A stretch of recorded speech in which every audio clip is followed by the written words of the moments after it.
પ્રેમ સાહેબ બંદગી સાહેબ ગુરુ પૂર્ણિમાની આડે 4-5 દિવસ બાકી છે ત્યારે સદગુરુ ના મહિમા વિશે વાત કરવી છે. તો સદગુરુ નો મહિમા અનંત અપાર અનહદ છે. આપણી જીભ જસ ગાતા પણ થાકી જાય એટલો અપાર મહિમા છે. અને સદગુરુ એ તો સ્વયં 16 કળાએ ખીલેલો ચંદ્રમા છે. 16 કળાએ ખીલેલ પૂર્ણિમાના ચંદ્રનું અજવાળું જેમ પૃથ્વીને અજવાળે છે, એમ બ્રહ્મ જ્ઞાન, તત્વજ્ઞાન, પારખ જ્ઞાન, સ્વરૂપ જ્ઞાન, વ્યષ્ટિ સમષ્ટિ વચ્ચેનું અભેદ જ્ઞાન, આત્મા બ્રહ્મના એકાકારનું અદ્વૈત જ્ઞાન, આત્મા પરમાત્માના ભેદનું નિરાકરણ આપતું જ્ઞાન, આ બધાથી છલોછલ ભરપૂર સદગુરુ છે. એટલે કે સદગુરુ નિરંતર નિત્ય અનહદ પ્રકાશ છે. એ પ્રકાશમાં જવાથી ગવાયું છે કે સદગુરુ ચરણમાં સદાય દિવાળી, કદી એના દીઠી ત્યાં તો રેન અંધારી. અંધારી એટલે અંધારી રેન એટલે અજ્ઞાનપણું. ત્યાં અજ્ઞાનપણાને અવકાશ નથી. સદગુરુ કોઈ વ્યક્તિ નથી, કોઈ માણસ નથી, કોઈ ભૌતિક દેહ નથી, ભૌતિક રૂપ નથી, નામ રૂપથી પર છે. ગંગા સતી એટલે બોલ્યા કે પિંડ બ્રહ્માંડથી પર છે ગુરુજી મારા, એનો દેખાડું તમને દેશ.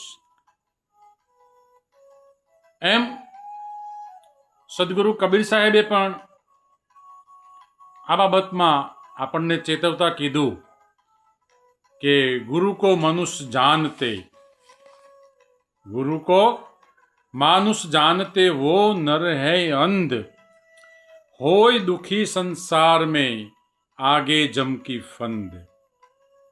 सतगुरु કોઈ વ્યક્તિ નથી. સતગુરુ તો એક નિરંતર બ્રહ્મ પ્રકાશ છે. સદગુરુ એક જ્યોતિ છે, અજવાળું છે.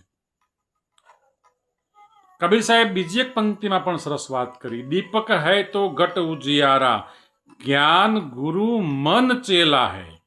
અહીં ચોખવટ કરી દીધી. જે શુદ્ધ જ્ઞાન છે, સાક્ષી ભાવ છે, દ્રષ્ટા ભાવ છે, એ જ્ઞાન છે, એ સદગુરુ છે. જ્ઞાન ગુરુ મન ચેલા હૈ, સમજ સકે वो है मानुष नहीं तो माटी का ढेला है. આ સદગુરુના પદને સમજી શકે તો મનુષ્ય છે, નહીં તો માટીનું ઢેફું છે.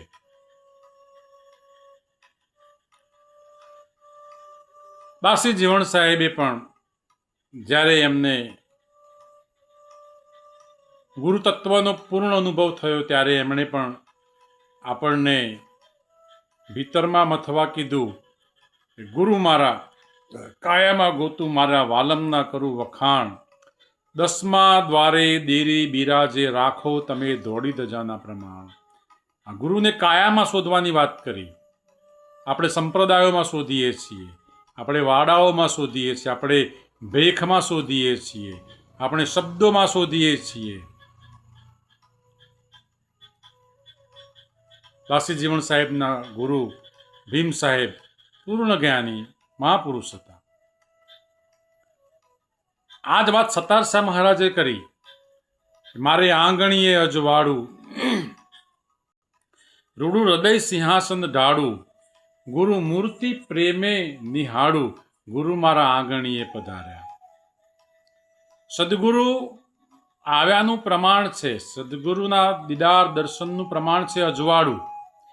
અને આપણા ઘરનું આંગણું નહીં, પણ હૃદય આંગણ, અંતર મનનું આંગણ, ત્યાં સદગુરુનો એક દીદાર થાય, પછી ત્યાં અજવાળું થાય છે. દાસી જબુએ પણ કીધું, મને ઝીણો ઝીણો નાદ સંભળાય, ગુરુજી મારા આવે છે. એની સવારીના સૂર સંભળાય, ગુરુજી મારા આવે છે. આમાં પહેલી જ સાખીમાં કીધું કે નયનથી નિરખતા વાલો મારો લાગે અતિ દૂર. જો તમે સ્થૂળ નયનથી વ્યક્તિ તરીકે, આકાર તરીકે ગુરુને નિહાળવા જાઓ છો, તો એ તમારાથી ખૂબ દૂર છે. ગુરુ તત્વ ખૂબ દૂર રહી જાય છે. એટલે એ ભીતરની ચક્ષુથી નિહાળવાની વાત દાસી જબુએ કરી. સતારસા મહારાજ ફરી પાછા એક વાણીમાં કહે છે કે મને બોલાવે સતગુરુ જ્ઞાની, હું તો આ ચાલી ભરવાને પાણી. સદગુરુ મને બોલાવે છે, દીદાર માટે બોલાવે છે, પણ એ સદગુરુને મળવું હોય તો હું કઈ અવસ્થામાં, કયા રસ્તે મળું? તો કે ઈંગલાને પિંગલા દો મારગડા છોડી, હું તો સૂક્ષ્મણા માર્ગ જવાની, મને બોલાવે સતગુરુ જ્ઞાની. આ ઈંગલાને આ પિંગલા બે માર્ગ છોડી સૂક્ષ્મણા માર્ગ, અને એ માર્ગ ગુરુ તત્વ સુધી જાય છે. અને એ સુરતીનો માર્ગ છે.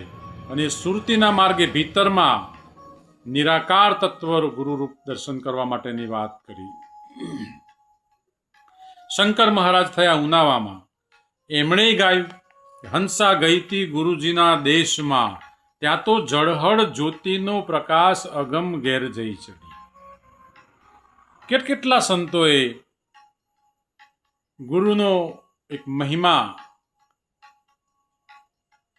નિરાકાર મહિમા છે, નિર્ગુણ મહિમા છે, મહિમાની વાત કરી. અને સદગુરુ કબીર સાહેબે એક અષ્ટકમાં પણ કીધું, ગુરુ દયા સાગર જ્ઞાન આગર, શબ્દ રૂપી સદગુરુ, તાસુ ચરણ બંદો, તાસુ ચરણ સરોજ બંદો, સુખદાયક સુખ સાગરમ. શબ્દરૂપી સદગુરુ એટલે શબ્દ એટલે આ ભીતરની ચેતના. 52 અક્ષરમાંથી જે બોલાય છે એ શબ્દની વાત સાહેબે નથી કરી. અહર્નિશ ગુંજન કરતા શબ્દની વાત કરી છે. તો સદગુરુ એ જ્યાં સુધી આપણે દ્વૈત ભાવે શોધીશું ત્યાં સુધી સદગુરુ મિલન શક્ય નથી. જ્ઞાન ગુરુ મન ચેલા હે. આપણું મન છે એ જ્ઞાનને જ્યારે ગુરુ કરી દે અને મન શિષ્ય બની જાય, પછી એના સર્વે પ્રકારના ભેદ છૂટી જાય. સંપ્રદાયવાદ છૂટી જાય, ધર્મવાદ છૂટી જાય, ગુરુવાદ છૂટી જાય, શિષ્યવાદ છૂટી જાય, દ્વૈતાદ્વૈતવાદ છૂટી જાય. અને જે વ્યાપકમાં નિરંતર નિત્ય અપરંપાર જે ગુરુ તત્વ છે એનું દર્શન થાય. અને એ દર્શન કરતા હંસા અલખને જોતા થઈ હું તો આંધળી. પછી આ સ્થૂળાંક છે ને, એ સ્થૂળાંક ભીતર જતી રહે એટલે એટલા માટે આંધળી થઈ કીધી વાત કરી. પછી ભીતરની ચક્ષુએ જોવાનું ચાલુ થાય. અને ભીતરની ચક્ષુએ જોવાનું ચાલુ થાય પછીની જે મોજ છે એ મોજનો આનંદ નિરાલો છે. 4 દિવસ પછી જ ગુરુ પૂર્ણિમા આવે છે. ત્યારે એ ગુરુ પૂર્ણિમાએ ગુરુનો મહિમા અનંત રીતે ગવાયો છે. એ ગુરુ તો બ્રહ્મા છે, એ ગુરુ વિષ્ણુ છે, એ ગુરુ મહેશ છે, એ ગુરુ પરબ્રહ્મ છે. અને પરબ્રહ્મ સ્વરૂપ ગુરુની મહિમા મંડિત વાતો યુગોથી, સદીઓથી ને યુગોથી થઈ રહી છે. અને એ ગુરુ તત્વ જેને પ્રાપ્ત થયું છે એ શિષ્યનું ભીતરનું અહમ ઓગળી ગયું છે. કારણ કે શિષ્ય તો છેવટે નાનું બુંદ છે ને ગુરુ મહાસાગર છે. અને એ બુંદ મહાસાગરમાં મળી ગયા પછી ખોવાઈ જાય. એ બુંદનો બુંદ ભાવ નથી રહેતો.